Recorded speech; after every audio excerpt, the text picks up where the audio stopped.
Aston Villa. It was revealed yesterday that the club are facing a winding up order following late payment of a tax bill from last Friday. They have monthly PAYE and VAT bills and all sorts of issues going on, and it seems that they're operating at a £5 to £6 million monthly deficit, which is really putting the club at huge risk. So we're going to go to Stuart James and find out just what is going on at Aston Villa, a club that a week or two ago were aspiring and looking like being back in the Premier League. So that is to come. But I'm delighted to say, in the meantime, we have a proper footballing legend with us. We're obviously on the precipice of the World Cup and looking back on certain World Cup memories. And to that end, we have a man who's played in his fair share of them.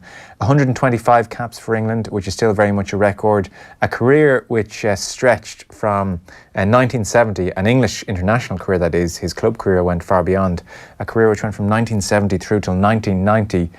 Played just shy of 1,300 career games across 11 different clubs. Played over 100 league games for 5 different clubs. Finished up in the 1996-1997 season with Leyton Orient and begun his career in 1966 with Leicester. It's kind of unbelievable when you read it on paper. He's live on the line. Peter Shilton, thanks so much for joining us, Peter. Good evening. Do you ever think yourself, God, it is a kind of unbelievable career?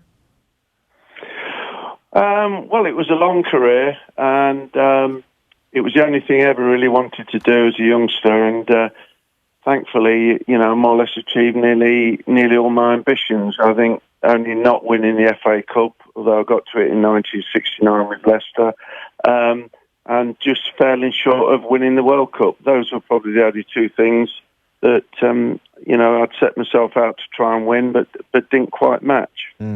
So I make it taking a brief look at your date of birth and then your debut in 1966 for Leicester. You're about 16 years of age when you break into first-team league football. Yeah. Well, I signed for Leicester as an apprentice at 15, and you had a 2-year apprenticeship in those days where you used to have to do all the jobs around the ground and and train as well. And I quickly got from the youth team into the reserves. And in those days, they didn't postpone the international matches. And we had, obviously, Gordon Banks at Leicester, who went to play for England. So when I was 16, I made my debut for Leicester against Everton in what is now the Premier League. And I think I played about 5 times leading up to when I signed professional when I was 17. And that's when Leicester decided to sell Gordon Banks to Stoke and take the long-term investment position with keeping me at the club, and that worked out for them because eventually I was sold to Stoke City in 1974 for $350,000. But obviously, I was very young when I started playing for Leicester. This conversation, I guess, with the World Cup upon us, will have more of an international slant. So, with that in mind, it's in 1970 when Alf Ramsey calls you into the England squad for your debut against West Germany. And I know you found Ramsey to be an incredibly impressive man. I must say I haven't talked to anyone really who worked under Ramsey in any great depth. Can you give us a feel for him and what he was like to work for and his personality? Yeah, I mean, he was a great manager. I mean, obviously everybody knows him for winning the World Cup for England in '66. Yeah. I actually went to the World Cup in 1970. I actually joined up the year before to the England squad on a pre-World Cup tournament in South America when Gordon Banks' father had died and he had to come home, and I got brought out and actually played in a game against Mexico, although it wasn't a full international. But it was a great experience. But to get in the squad for the 70 World Cup was unbelievable. I mean, I was over there for a month, but I didn't make the final 22 because Alf, or Sir Alf, as we used to call him, Alf, left the young players out. And I made my debut. It was against East Germany, not West Germany, in the first game of the international season in 1970, just after the World Cup.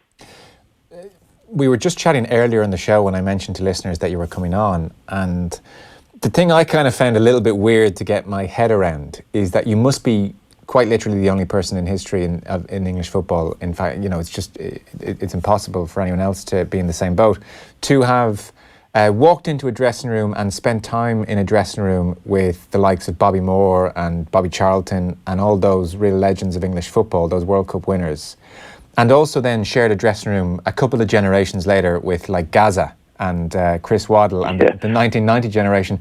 How different an environment was it? I mean, like, you get the impression 1990 was a lot of fun and there was lots of messers and Gaza was that bit wild. I mean, were the, you know, Bobby's Moore and Charlton and that generation just as kind of similar and jokey and messy in their own way? Well, they're World Cup winners, which I think elevated all of them, you know, to superstar status in England. And obviously, quite a few of them were still around for the World Cup in 1970. Yeah. You know, to actually play with them. I did play in that Mexico game with Bobby Charlton, I think. And but I did play a little bit in the early part of my career with Bobby Moore. I mean, it was a great experience because you learn from them off the pitch as well. I mean, we had our jokers in that squad. You know, the lads that really sort of messed around a bit. I mean, Jeff Astle, the great West Brom centre forward, was one of the funniest men I've ever seen. But it was done in a way where, you know, it wasn't childish. It was just good fun and Mickey taking and stuff. And there was a great sort of atmosphere in the squad. And obviously, you learn from that. I think, obviously, in 1990, we had a great squad again. But obviously, Gaza was Gaza. I mean, he's just a one-off. You know, some people would say, you know, some of the things he did were really crazy, and others just would say he's just playful. But certainly, I wouldn't have thought that sort of the antics Gaza got up to were the sort of things that they did in 1970. No, I guess Gaza might be a bad example, but I think it's the only example. Yeah, I think most of the squad in 1990 were, you know, I mean, we all liked a little bit of fun and that, and you know, etc. I think obviously Gaza was an exception, really. Yeah, but it was a similar vibe. It was just another dressing room. It's not like it was a radically different world. Those 20 years, even with all the extra fame and the extra money in the game. No. I mean, football is, you know, it's quite a simple game, really. I mean, you just got to get good players and you know, play in the right position and want to work hard for each other and the character and that. And you've got to have a good team spirit. You know, you can't have people off the pitch who are going to cause trouble and get moody and don't want to train or you know, just cause problems. So because that ruins the team spirit in the squad, that's very important. So every England or any international squad, I mean, we've just seen you know, the Germans pull a surprise, didn't they? With you know, with Sané. Sorry. Maine, isn't it? Maine, the lad, they left him out. Sané. Mane, yeah. And Mane, sorry. And they've left him out because, you know, apparently, you know, he didn't quite fit in with the squad from a personal point of view. And that was quite a big decision, you know, but that's how important it is when the manager feels that somebody might have not a great influence on the team. And Peter, how do you compare, just in quality terms, like a Bobby Moore or a Bobby Charlton with the best players that England had in 1990? Well, obviously, when I played with Bobby Moore, he was coming to the end of his career, and Bobby Charlton was known for his great goals and etc. But you know, over my international career in 1982, you know, we had some great players in that squad. With the likes of Brian Robson and Terry Butcher and people like that, and we had a really good team, and we were a bit unlucky that Kevin Keegan and Trevor Brooking were injured for most of the tournament. I think we only let one goal in 5 games, so we were quite strong defensively. We just probably lacked that little bit of what they would have given us, and then obviously. You know, the 86 one is famous for all the wrong reasons. We got cheated out of that. And, we had a great World Cup in Italy 90 where we got to the semi-finals and, the width of the post. I watched it the other night again. Chrissy Waddle got clean through and hit it, and it looked as though it was going in, and it hit the post. And then we failed in the dreaded penalty shootout, and we have done ever since. So we were very close then, very close. Yeah. I'd be interested to get your thoughts on, how you become the keeper that you became. Like, I saw you made a point that when Don Revie was over the English team, that a man called Len Heppel wrote to you, and he was a self-taught ballroom dancer and golfer. And you said he changed your attitude to goalkeeping. You said, because as a goalkeeper, I tended to be very much upright and my hands were a bit rigid. And he told me to feel as though I was in water and get looser. And you should always have your knees bent and your head forward, which was interesting. You might talk us through some of your, I guess, your philosophies, or what how you went from being too rigid or upright into what you ultimately became.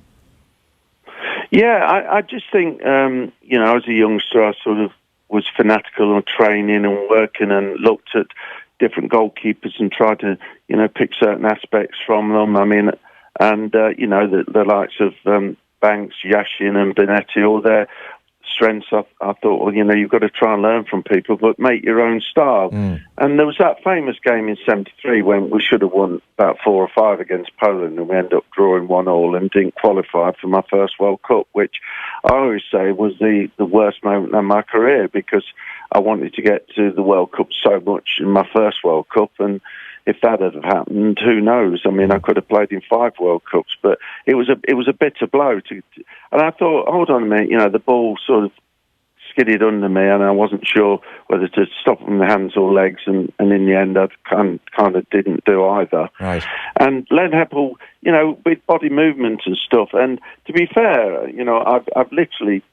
It's going to be coming out soon, hopefully. It's something that I've made. I've made a film called Shilton Secrets now, which basically is the techniques for what I think have disappeared from goalkeeping, which I learnt all my career. And I think over the last 15 years, obviously there's been a lot of changes to goalkeeping, and some not for the better. And on the technique, not the training exercises, the actual technique you put into the training. And I think a lot of goalkeepers, will benefit from it. But It is a little bit of what you talked about, which has disappeared from the game, Right. How many times now do you see a goalkeeper come out, the ball goes through his legs, and, he's kind of doing what I call a handball save, and it seems to sort of go through him or under him, And so what did you do when you came out in a one-on-one to stop against well, I don't want to give too many secrets away, because I did sort of learn these body positions quite a lot, because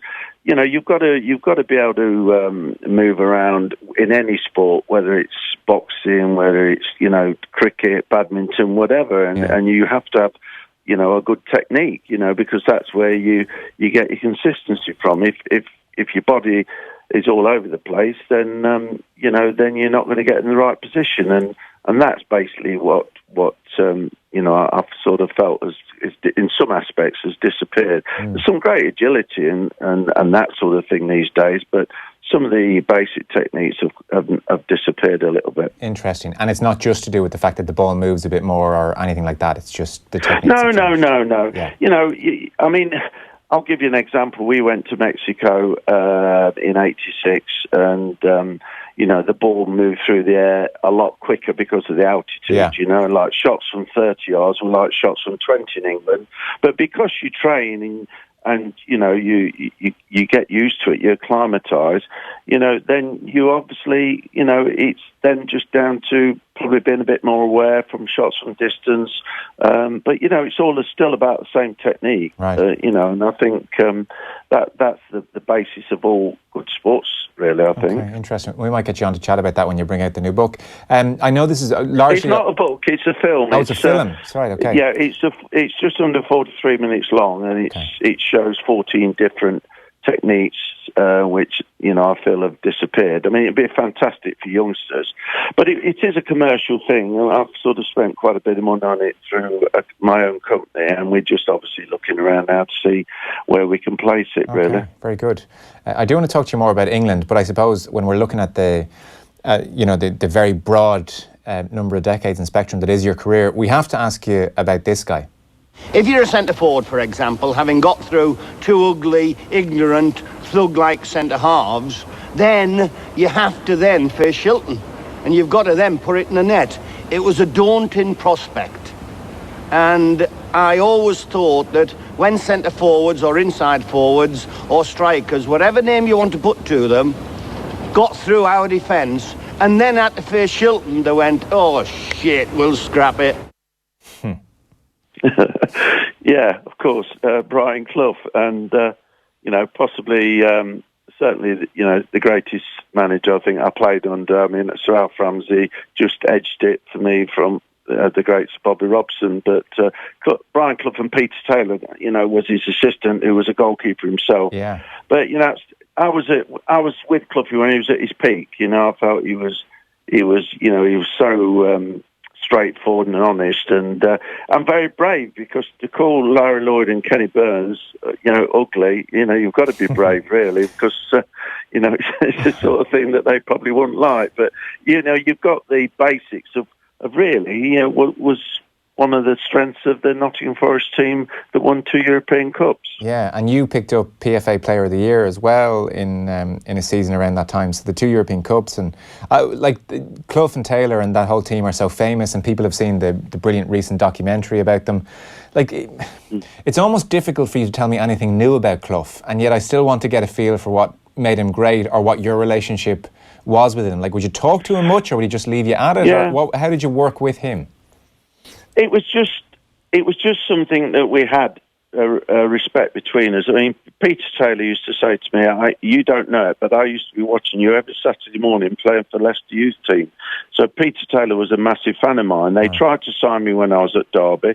They offered Leicester £200,000 because Leicester were always selling their best players and were always looking for money. And the chairman, who was the chairman of the Football League, said to Brian Clough, look, put it in writing and I'll take it to the board. And he didn't take it to the board. He took it to the bank and increased his overdraft, and then went to Clough and said, I don't have to sell Peter Shilton now because we've solved our money problem. So that was the first time. The second time, thankfully, I didn't join when he tried to sign me when he was at Leeds, and obviously left after 44 days. And I did meet him once. We had a bit of a meal together because I felt my career was at a low point when I was at Stoke and Don Revie was preferring Ray Clements. And we both had the sort of same feeling, I think, about Don Revie as a manager and a person. And so we had something in common, but it was just, something I knew we would work together and he would get the best out of me. He was somebody that I could trust, and I hope I did the same for him on the pitch. Yeah, well, it was certainly an amazing time. It's funny, I guess it's different personalities, because we have John Giles regularly on the station still as an analyst, who obviously would sing Don Revie's praises no end. That chemistry didn't work for you with him as a man? No, I think Don Revie was a great club manager, and I think the Leeds United team was one of the best teams and greatest teams we've had in British football at that time. They probably just didn't win as many things as they should have done, but they still were one of the best footballing sides. And I think Don Revie had that knack of creating this team spirit day in, day out, working with the players, and it was quite unique. They did have another side to them, which I think they could they could put it around, but in that era, so could one or two other players. Yeah. But I think maybe it was just me, but I mean, he didn't pick me; he picked Ray Clements, and I think, obviously that didn't help. But he did mention a few times, that there was nothing to choose between Ray and myself, and he just preferred Ray, and then when Ray did make a mistake, I never really got a chance. So I don't think he was entirely honest with me, and it was just my personal opinion. I felt that he overdid things.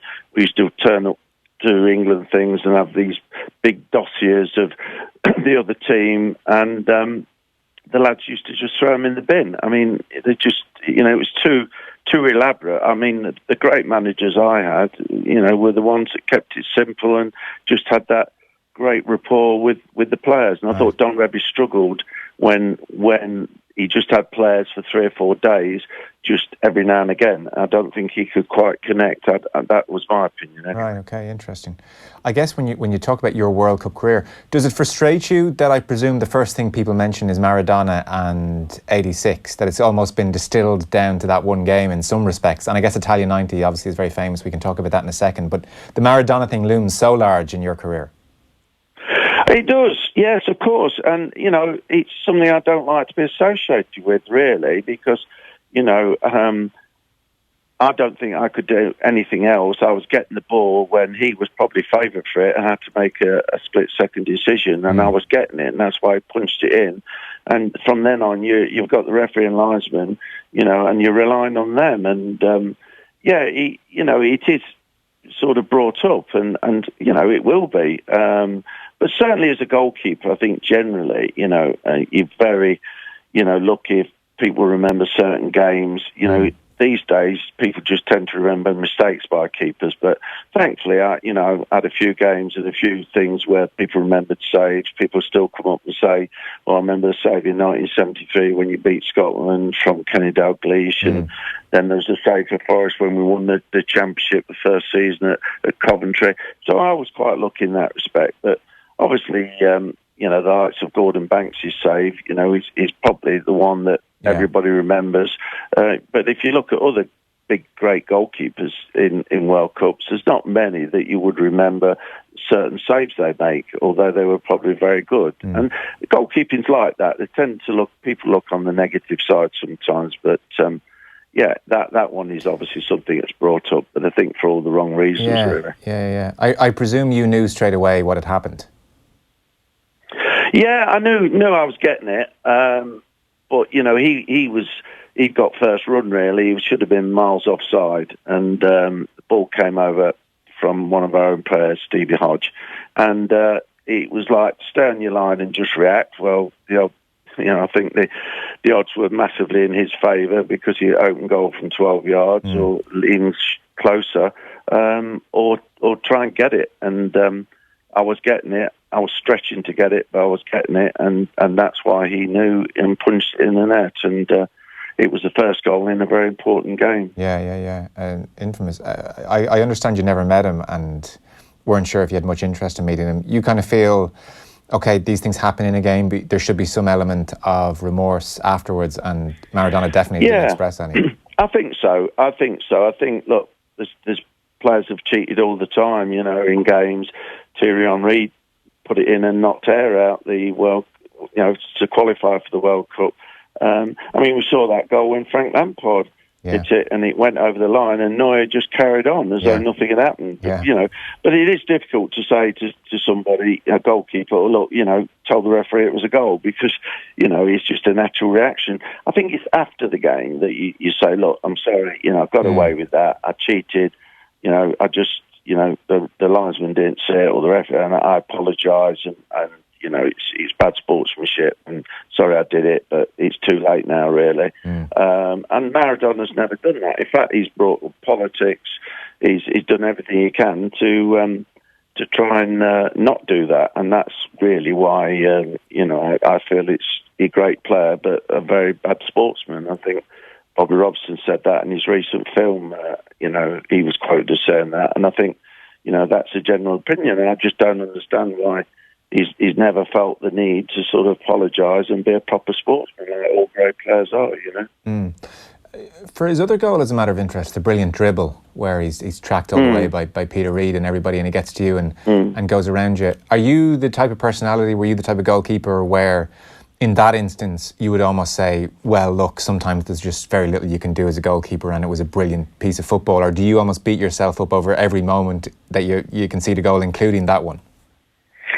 Well, I had the best record with Fabian Barthez in World Cup football of 10 goals in 17 games. Right. And one of those was Maradona's cheating goal, and the other one was a wicked, unlucky deflection in the semi-final when, you know, it's the worst thing a goalkeeper can have, you know, when you're actually ready in position for a shot, wait forward, square on, and suddenly the ball's going over your head and you've got to kind of scramble back and do the best you can. So, you know, I think that my record in terms of letting in goals, you know, was second to none in World Cup. Obviously, you're relying on your defence as well. Yeah. But, you know, that was from his point of view, that was a great goal. You know, I think from our point of view, I felt we were still a little bit down. It's hard to describe when you know you've just been cheated against in the first goal in such a game, and I think we were a little bit sort of subdued. We weren't quite with it, and some of the challenges weren't what I would normally see from England. And but his finish at the end was it's very close to me, and he probably would have hit it across me.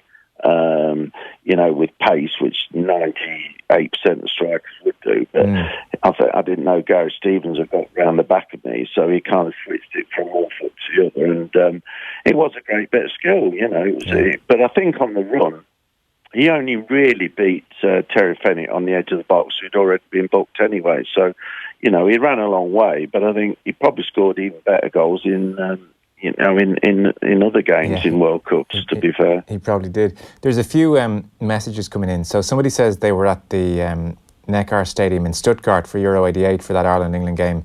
One of the most memorable moments, he says, besides the Ray Houghton goal, was Peter Shilton walking on his own in the first half into the goal, which was down the Ireland end, and we all applauded him because that's the mark of the man, says Brendan in Cork, is a memory of his. I guess he had those two. I mean, from our perspective, I know you played in your fair share of famous games, but certainly in Irish football, the two games against England in 88 and 90 are two huge moments in our Irish football history. I don't know, do you remember them very well? I guess you've been involved in a lot of games.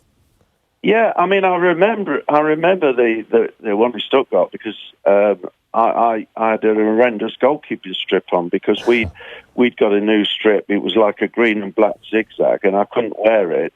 And the only other goalkeeper shirt they put in was the one we wore in the '86 World Cup, a grey and blue. And I had to wear that with some black shorts and black socks, which totally didn't match. I thought, I'm playing for England in the first Euro game, and I look like, somebody that's just playing on a park pitch, borrowed a jersey. I've just Googled it here for a look. Yeah, it's not great.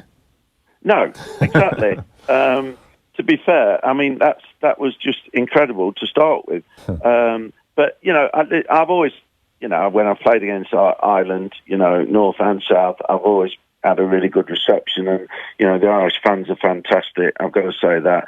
And I did a dinner with I do a lot of speaking now with Ray Houghton in Dublin, and it took about 20 minutes for Ray to tell me how he headed it over me, but I just said it was a bit lucky. But it was in the one place you can't react to the goalie. You go in one way, and it's sort of.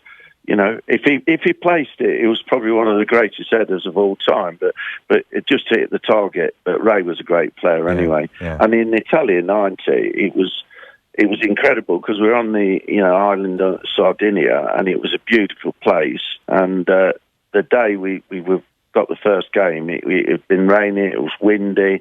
It was just not like a World Cup game. It was, the conditions were like playing in the Premier League or in the league at the time, not the Premier League, First Division.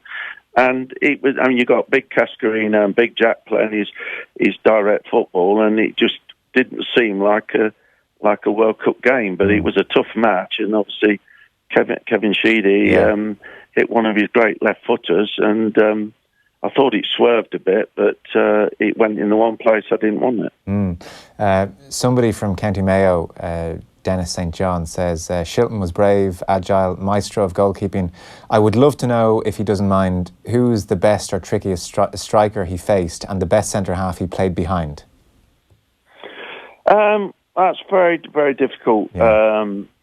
I think I always say that, although he's slightly past his best, I think, Bobby Moore was a great captain. He was a great leader. He was a great tackler. He could pass it in the days when centre-halves were a little bit more, let's just hoof it or let's just get rid of it to somebody. He could play the ball, but he had that aura about him off the pitch as well. So, for all those, Big Terry Butter was a terrific centre-half, very underrated, and I think, as I said, I think Maradona was the best in terms of ability that I played against. Van Basten and people like that I played, Rummenigge, those sort of strikers. I've played so many games, but from what I can remember, I think Maradona was, on ability-wise, I think at that peak time in '86, I think he was a bit over the top in 1990, but. He was probably the most skillful player I've played against. Yeah. Unfortunately, he had another side to him, Yeah. And I guess the final point, like you're, 1,300 league games, a record professional games, and ultimately it's Leyton Orient where you finish up in 96, 97. Like it's kind of mad to think that you're still playing league football in a year where David Beckham was playing league football, and you've been hanging out with Bobby Charlton and Bobby Moore back in the day. What was the secret? Like, were you a ferociously disciplined hard worker? You always looked very muscle bound and very strong, or was it just good genes, or like how did you live your life? I wasn't really muscle bound. No, I remember many years ago when I was at Leicester City, I was one of the first footballers to start getting involved in in the promotional side, and I did a thing for a company, an American company, with a ball worker, which I'd never used, but it was just putting your name to it, but it was just a fitness thing. But people suddenly from that thought I was muscle bound, which I never was. I never used to do weights. I was just kind of big shouldered and long arms. But even your legs looked very strong. Like I would have said, you looked like someone. Yeah, well, I think it was. I was training from the age of 7, and I used to even go down to Leicester City Tuesday, Thursday evenings on my bike straight from school. Yeah. I wasn't supposed to, but they saw me doing a football test of schoolboys, and they said, we have our amateurs and semi-professionals who come down from work about 5:30, 6 o'clock. We'd like to come down and do some special training with our 13 trainer, George Dewis, who became my mentor, really. He was my youth team and reserve team trainer at Leicester. I used to train on the car park and sometimes outside the old ground at Leicester, Film Street, and even go on the pitch at the end of the season in the goals. I mean, it was fantastic. I was just training all the time. I mean, I just wanted to be a footballer, and of course, all that, hard work and dedication. And I think I was born to be a keeper, and I've developed. I mean, even now, I don't really have any physical problems. Just still do a bit of running and that sort of thing. So, I've always been pretty fit. But I just finished after management at Plymouth when I sort of went player manager and then just became manager because we got quite a good young goalkeeper coming through. And I just wanted to it was a bit of a low way to finish, and I just thought I need 4 games to get 1,000. I wanted to do it in what is then the Premier League, and I did only play for 8 clubs. I was involved with 11, but I only played for 8 clubs in the first team. Right. And I went to West Ham finally, needing 2, having played for Bolton in the playoff semi-final at Molyneux in front of a full house when they got promotion. And then Harry Redknapp a couple of times said he was going to play me and didn't. So in the end, I just said to him, look, Harry, I'd rather just swap with Les Seeley and go to Leyton Orient. And I just wanted to get 1,000 games. And they were very pleased because they had the 1,000th match live on Sky. But, I was playing at a level I wasn't really used to playing at, and it wasn't a great level. But I loved Leyton Orient as a club. It was one of those soft clubs I had in my mind. Right. And but I just... once I got 1,000, that was it, really. Yeah, I know. I got 1,005 in the end, I think it was, yeah. I saw the footage. They literally rolled out a red carpet on the pitch, and it was a kind of amazing occasion. I said to Barry Hearn, who's now very heavily involved in different sports, I said, look, don't do too much spectacular. Keep it low-key. I want it to be, a nice, classy event. And, of course, he put the red carpet and about 1,000 balloons out. But that was Barry, I think. Yeah. But But the week before, actually, I played at Craven Cottage against Fulham, and I got to say, I had a really good game. I made some really good saves. And when we had the 1,000 game, we played bottom of the league Brighton, and I don't think I had a shot to save, although I kept a clean sheet. So it was a little bit of an anticlimax for me, but I just wish that the Fulham game had been 1,000, Mm. Listen, it's been brilliant having you on, and I guess as was always going to be the case in a career like yours, we only kind of scratched the surface. But thanks so much for your time. I know you've given us more than we were even intending to take, but it's been great having you on, Peter. No, it's a pleasure, and and good luck to all the Irish fans in the future. I'm sure that both countries will be successful. Hopefully, anyway. They're the great footballing nations. I'm glad you're sure. Thanks very much. Good luck. Cheers.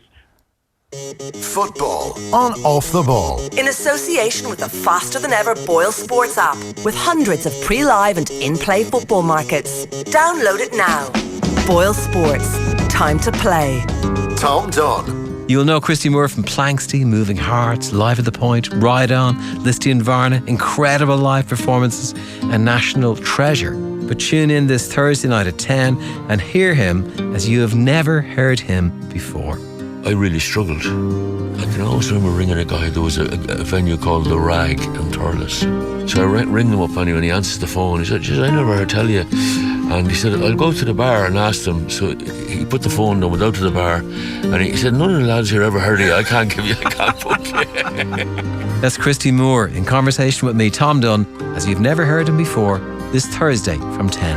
Thanks to Galway International Arts Festival. On News Talk. Every ultimate experience Ireland has to offer is always within reach with a 182 BMW. The ultimate bowl of chowder, seasoned with Atlantic salt air, the ultimate swim spot, even the ultimate scenic shortcut that happily takes way, way longer. Experience the ultimate with a 24-hour test drive from your local BMW retailer. Because owning your new BMW is always within reach. Visit bmw182.ie. Bruce Betting are one of Ireland's leading bookmakers. Download the iOS app today to see why Bruce Betting are giving you more for World Cup 2018. Bruce Betting, your World Cup bookmaker. In store, online, and now on your phone. Please gamble responsibly. See dunlewy.net. What's the next step in your career? Where do you go from here? Go to DBS Ainger Street, Dublin. Open evening Tuesday, June 12th. 5 to 7 p.m. Check out career-enhancing part-time courses at Ireland's largest independent third-level college. Because your appointment with success happens here. Visit dbs.ie. Off the ball. This is News Talk. Okay, so extraordinary stuff when it comes to Aston Villa, who are such a huge club and many support them here in this country. It was revealed yesterday that they're facing a winding up order following a late payment of a tax bill from last Friday. They have suspended their CEO, Keith Wyness. It seems they're operating at a 5 to 6 million monthly financial deficit. And their owner, Dr. Tony Xia, the Chinese billionaire, he's been keeping things going, basically, by throwing in a monthly loan of about 4 million quid of his own cash every month. And this has been happening for the past 2 years every month, 4 million from the owner. And the Chinese government of late have cracked down on this, basically crack down on Chinese citizens spending their money as they see fit.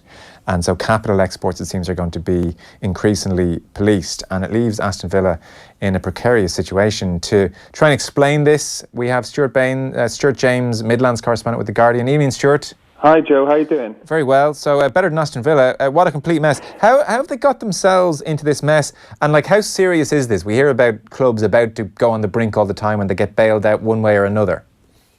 Yeah, I mean, how they got into this mess is an interesting point, because they were in one really not long before he took over. If you remember how things unravelled towards the end of Randy Lerner's reign, and I think Randy Lerner had all the right intentions, but obviously it became obvious that things they never really recovered from Martin O'Neill leaving the club. And then, the fresh investment came with the new ownership in 2 years ago, and with lots of hope and ambition and promises about what the club were going to try to deliver. And I was just looking back at an interview that, not myself, but The Guardian, our Beijing correspondent Tom Phillips did with Tony Xia back in May 2016, and he's talking there saying that my ambition is to bring Villa to the top 6 in less than 5 years. And I hope it can be one of the top 3 in the world, in less than 10 years. And here we are now, and we're talking about, you're asking me how serious it is, and effectively, a Villa still going to be around in 10 years, I guess. I think the reality is with these situations, it's, as bleak as it looks now. We don't expect Aston Villa to go to the wall, obviously, but I think there's some really, really tough times ahead. And I don't see an easy resolution to this, other than maybe a change of ownership. But I know there have been reports, again this morning, of groups that are interested in particular buyers, but I'm told that absolutely nothing is imminent on that front. So I assume things will carry along as they are now. Clearly what's happened in China, what you alluded to there in terms of the government sort of cracking down on the amount of capital that's going out of the country is an issue. I don't know, and this is really difficult to establish, how much of an issue that is, and whether there are other things going on here as well.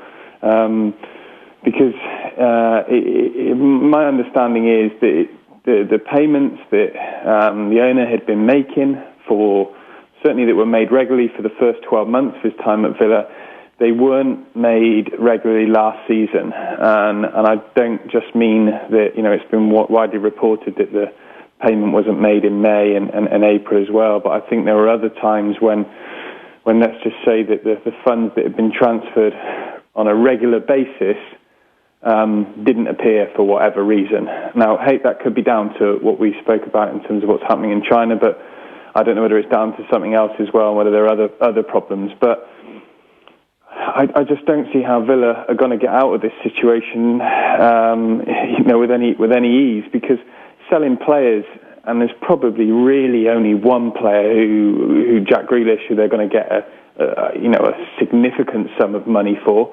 That's only going to provide a temporary solution, because the feeling is that there's a black hole of something like £70 million. The parachute payments are suddenly coming down by £18 million a year, so they've got that void to fill on top of all the other issues at the club. And did they just overspend on wages and salaries? Yeah, ridiculously so. Right. Ridiculously so, Joe. I mean, £88 million, that was sort of unprecedented at Championship level. To spend £88 million on players in the first season in the Championship, 2016-17, was just crazy. Right. And the appointment of Di Matteo was flawed as well. And there's a really naive appointment. Nothing against Di Matteo, but if people at Villa had spoken to people at West Brom about how things turned out there under Di Matteo, then I'm pretty sure they would have been, politely told to sort of, maybe he wasn't the ideal choice for the job. So Di Matteo was sacked after something like 120 days, and then by that time, obviously, a fair bit of money had been spent. Bruce comes in, and they're trying to rebuild all over again. And he was chasing the dream. He was, absolutely going for it. It was a high-risk strategy, and it was sort of win promotion at all costs. And here we are 2 years down the line, and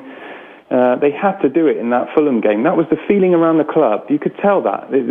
Villa had to win promotion that day, and if they didn't, people knew what was around the corner. Right. And I don't think what's happened the last few days is a big surprise to many people in the football industry who for a long while had been saying, watch Aston Villa. If they don't go up, there are going to be big financial problems there. Right, okay. Because I saw a quote from the BBC where Mark Ansell, their former finance director, basically said the club has gone to the casino, we've rolled the dice and it hasn't worked. And he said the revenue would have looked at the playoffs as a get-out-of-jail-free card. When they didn't win that promotion, they would have been questioning whether or not they could get their money.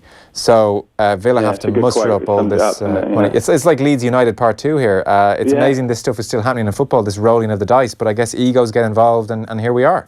Yeah, absolutely. I mean, I understand that they were, because the cash flow had become a bit of a problem during the season, not just now. They started trying to, obviously, players that they'd sold where some of the transfer fees are staggered and they're due to get them in the future. They then started negotiating with some of these clubs that meant they would get money in the short term but write money off in the long term, if you know what I mean, Joe, where they were sort of so desperate for the money that they needed to almost renegotiate on players that they'd already sold and to sort of solve the cash flow problems. But it does have echoes of Leeds United, and in a way, it's hard to have much sympathy with Villa because, lessons clearly should have been learned. The people I have sympathy with are the supporters because of what I said at the outset, that this isn't just the last 2 years. There's been sort of 5 or 6 years of real misery at Villa. And they were entitled to think probably that this was going to be, a new era when Tony Shah came in. But clearly we're, in a situation now where things have got even worse, and even if this HMRC payment that's outstanding is paid in the next few days, is we're sort of led to believe, then what happens, 3 weeks down the line when the next payment is due? It's a mess. It's a mess. We're just out of time. We'll have to check in with you, Stuart. Sorry to cut you off slightly. We'll check in with you in the next few weeks and see how this plays out. Incredible situation. Stuart James there, Midlands correspondent with The Guardians. Off the Ball on News Talk. The Nissan car combo offer is here. Get not one but 2 new cars for an amazing €341 per month. That's 2 great cars for one incredible price. Go to nissan.ie to find out more. Nissan, innovation that excites. Nissan PCP Finance is provided by AIB Finance and Leasing. Allied Irish Banks PLC trading as AIB Finance and Leasing is regulated by the Central Bank of Ireland. Minimum 10% and maximum 30% deposit required. Warning, you will not own these goods until the final repayment is made. It's time for summer at Dunnes Stores with our Better Value 6. 6 fresh fruit and veg for only 49 cents each. This week's selection includes summer salad essentials, mango, cucumber and avocado. Save even more when you use our €10 off every €50 grocery voucher. Dunnes Stores, always better value. Terms and conditions apply. See in store for details. Minimum spend required. With the TC Matthews sale on, now is the time to give your home a makeover. We'll help you find the right carpet, rug, wood or luxury vinyl flooring to enhance your space.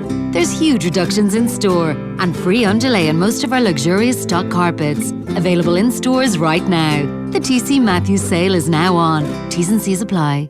Off the Ball. This is News Talk. Welcome back. So sorry I've gone way over time with the previous 2 guests. Suffice to tell you before we go that we have our roadshow tomorrow at Vicar Street, Euro 88 panel. Ray Houghton, Ronnie Whelan, Kevin Moran, Jackie McNamara and Alan Thompson will be there for a Celtic special. John Giles too. If you want to come along, offtheball.com/events is where you'll get your tickets, and we'll see you there tomorrow. Tom Dunn is on the way next and we'll chat to you tomorrow, OTB AM 7:45 tomorrow. Good luck.